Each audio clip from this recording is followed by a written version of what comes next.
E, Vanessa, uma outra coisa muito importante na grávida, a questão do medicamento, do nível do medicamento. Como é que a gente leva, né? Como que a gente lida com os medicamentos durante a gestação? Sem Sim. falar de teratogenicidade. Isso já é outro ponto. Mas Uhum. assim, o importante é considerado já, quando a paciente é uma gestante que tem epilepsia, ela já acaba entrando no grupo do que seria gestações de alto risco. Uhum. Mesmo que esteja com uma epilepsia muito bem controlada pelos cuidados justamente que precisa ter em relação, por exemplo, à frequência do acompanhamento daquela gestante com o ginecologista obstetra, mas também com o próprio neurologista. E o nosso Isso. papel nesse ponto é justamente o acompanhamento e o nível da medicação. Quando a mulher está durante a gestação, o corpo dela modifica em vários aspectos, e principalmente em pensamento no metabolismo da medicação, existe uma filtração maior e uma excreção maior, porque o rim está funcionando mais rápido para limpar o sangue, digamos assim, porque tem dois seres sendo nutridos daquela forma.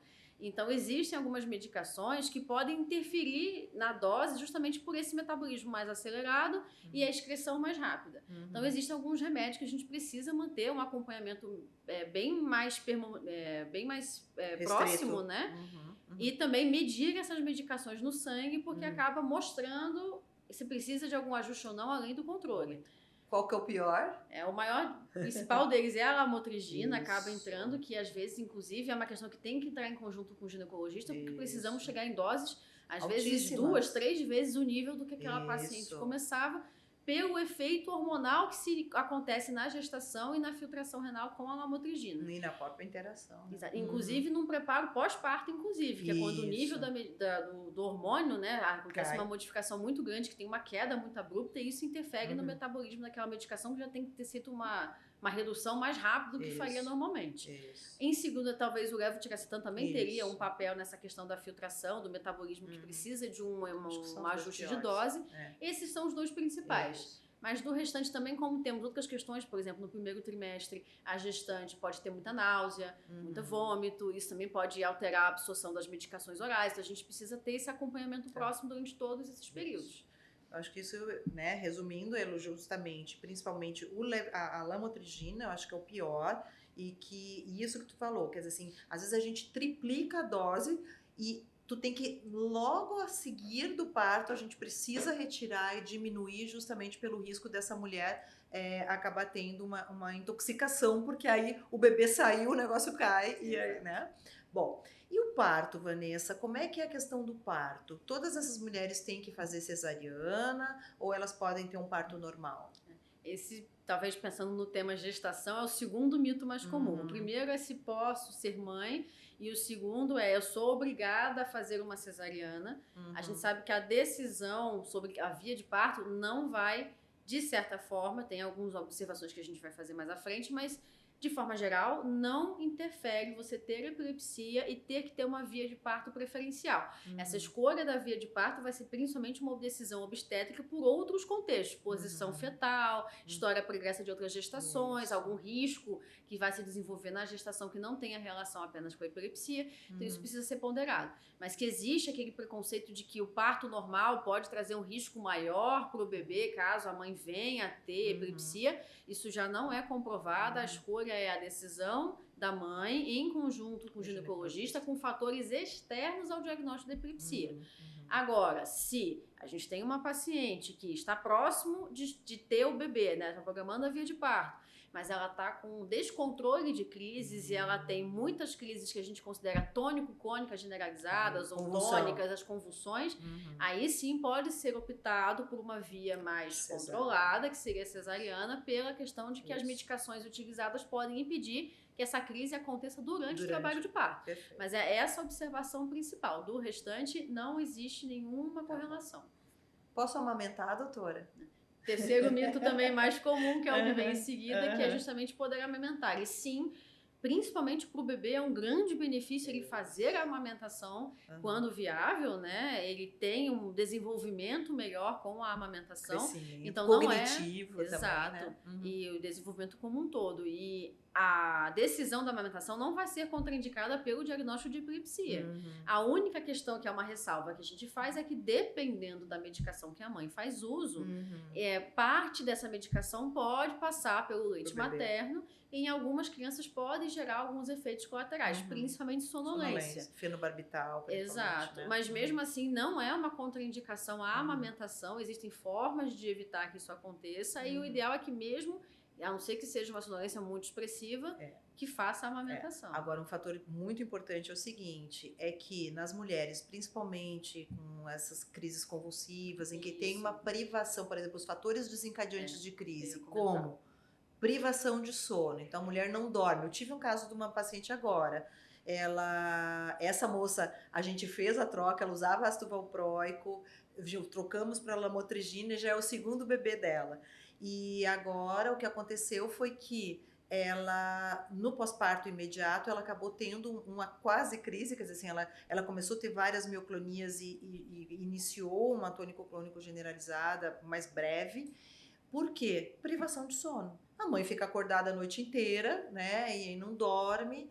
Então aí o que eu orientei? Justamente, olha, e ela estava com problema de leite também e tudo mais. Então, assim, tira o leite e pede pro teu marido dar uma mamadeira, né? Põe o pai para trabalhar aí.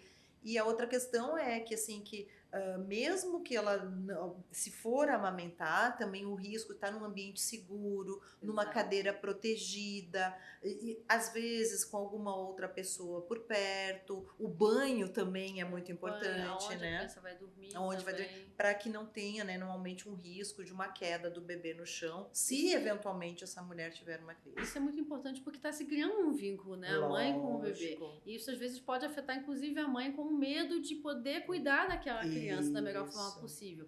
Então a gente acaba tendo que fazer sim algumas orientações. Uma delas é, além da amamentação, de preferência com algum tipo de suporte. Ou aquelas cadeiras, ou aquelas almofadas, né, de encaixe, para que a criança tenha o apoio, que se porventura a mãe tiver uma crise. E quando a gente diz crise, não é nem só a convulsão. Crises, por exemplo, de perda de consciência, uma mioclonia, já é o suficiente para talvez causar um acidente do que a gente não deseja.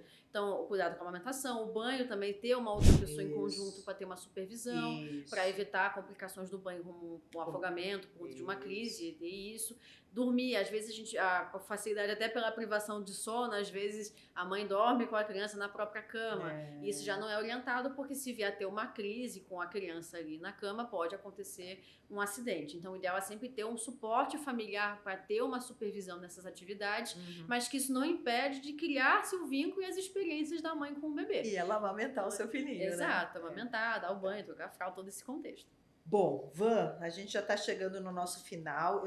A gente fala assim brevemente, a gente já comentou em relação à questão da menopausa, porque não pode esquecer das senhoras, né, também, né, aqui eu, né.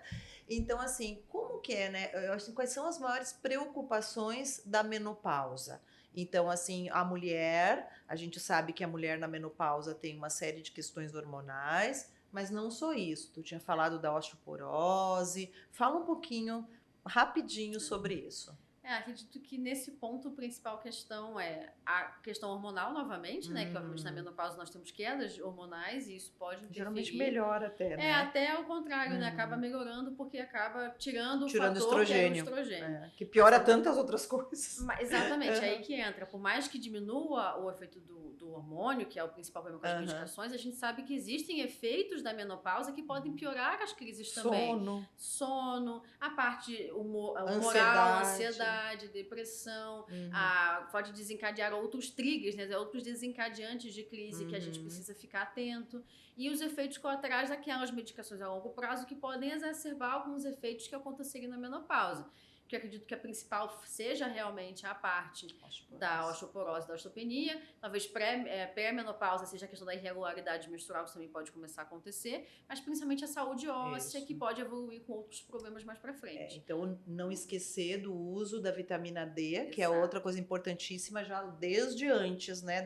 Talvez o acompanhamento com a densitometria óssea tenha que acontecer no momento precoce em relação que seria com outras mulheres na mesma idade. Que não usam a medicação. E eu acho que um outro fator extremamente importante é que muitas das mulheres, de acordo com a curva que a gente tem de incidência de epilepsia, que é ou na infância ou depois dos 60, 65 anos de idade, muitas mulheres começam com epilepsia na idade pós-menopausa. E aí eu acho que o fator da gente escolher uma medicação que não vai aumentar potencialmente o risco de uma sedação, né? Porque aí a gente tem a mulher que já tem uma osteoporose por conta da menopausa, você vai dar um remédio que piora a menopausa, que piora a osteoporose, ou que eventualmente pela própria crise ela tenha queda e possa ter uma fratura de colo de fêmur, de vértebra, e não só né? pensando na osteoporose, mas também mulheres na menopausa já aumenta o risco cardiovascular por conta de que perdeu-se a proteção do estrogênio. Então, existem medicações anticrise que podem evoluir para um aumento desse risco cardiovascular, que talvez somado a outras doenças que aquela mulher vai desenvolver ao longo da vida, a gente tem que pensar nisso para evitar, para diminuir esse risco. Bom, minha gente, a gente vai ter que, o papo tá ótimo, mas a gente vai ter que parar. Eu acho que a gente conseguiu dar uma visão ampla sobre esse longo da vida. E eu queria só que a Vanessa, então, desse uma última, resumisse ou desse um advice, né? Desse para essas moças, essas mulheres que estão nos vendo. Acho que eu vou deixar para uma orientação mais holística novamente, mas acho que o que eu gostaria de passar é: ser mulher não é fácil, ter como um podcast grande para conversar sobre toda a fase da mulher, mas principalmente não deixar que a epilepsia seja o mandante da vida dessa mulher. A mulher pode ter várias facetas, nós estamos acostumadas a isso. Então, deixe outras facetas aflorarem. E deixe a epilepsia como uma acompanhante, mas que ela não vai limitar a sua vida. Com os mitos, com os preconceitos, com as questões relacionadas à questão hormonal, relacionamento, vida social. Evite. E isso é uma conversa com você, com a sua família, com a sua rede de apoio, com o seu médico. Então, todo esse cuidado ao longo da vida vai ser importante, mas que você permita que outras mulheres dentro de você estejam presentes e não só a epilepsia na sua vida. Acho que seria isso. E como dizia a Rita Lee, mulher é um bicho esquisito que todo meu sangra. Terminamos por aqui. Espero vocês, então, nos nossos outros videocasts. Vocês serão muito bem-vindos. Muito obrigada.